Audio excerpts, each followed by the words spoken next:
Hello and welcome to another modelling video. This is Alan from the Man at YouTube with another modelling review.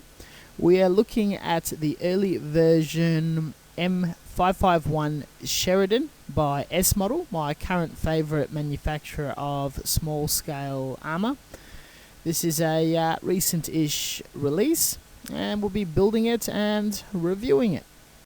As usual, the packaging and instructions is plain yet informative with all the information regarding decals, construction, painting and whatnot, not favouring any particular brand.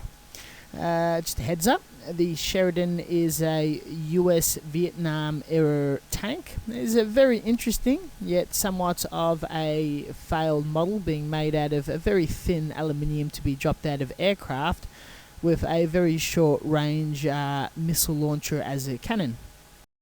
The box contains two kits. I received half of it as a Christmas present from Rantayer. Unfortunately, he did not include the photo etch pieces or decals, so I had to make do without.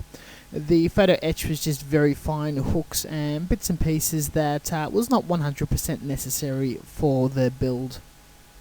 In the simple nature that is this brand of kit, we're jumping straight into the hull with evident of some areas that just snap together. Glue is still recommended and goes together without the need of seam line filling. Jumping around the instructions, waiting for pieces to dry, I have a crack at the wheels, and these are not in one piece due to a slightly more complex nature. I'm not a big fan of this style, even though most of the tracks is already glued to the wheels, and a lot easier than earlier vintage styrene track kits. The pieces that bridge the wheels is a tad brittle, though with a little effort, once all together and slightly reinforced with super glue, there isn't too much issues. The body assembly, on the other hand, even though very unique with a lot of detail protruding and bits and pieces all over the shop, went together snug, also not requiring any filling, though the detail, particularly on top of the hull and the side, is absolutely lovely.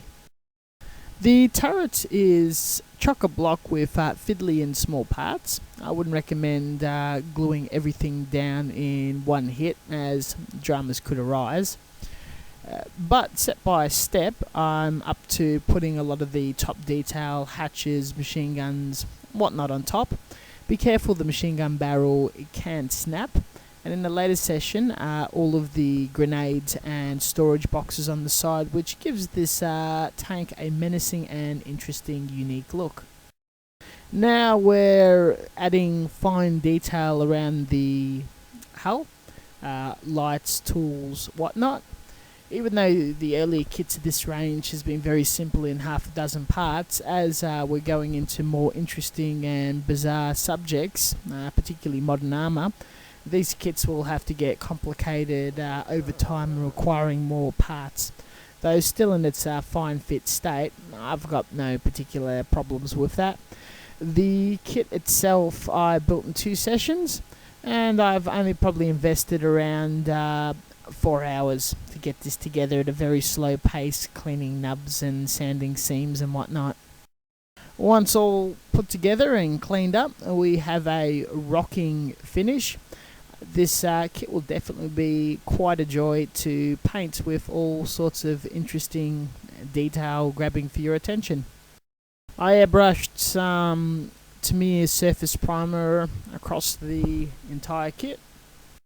Sprayed a coat of Tamiya acrylic NATO green. Then hand painted details such as tracks, tyres, machine guns, accessories, tools, a lot of whatnot.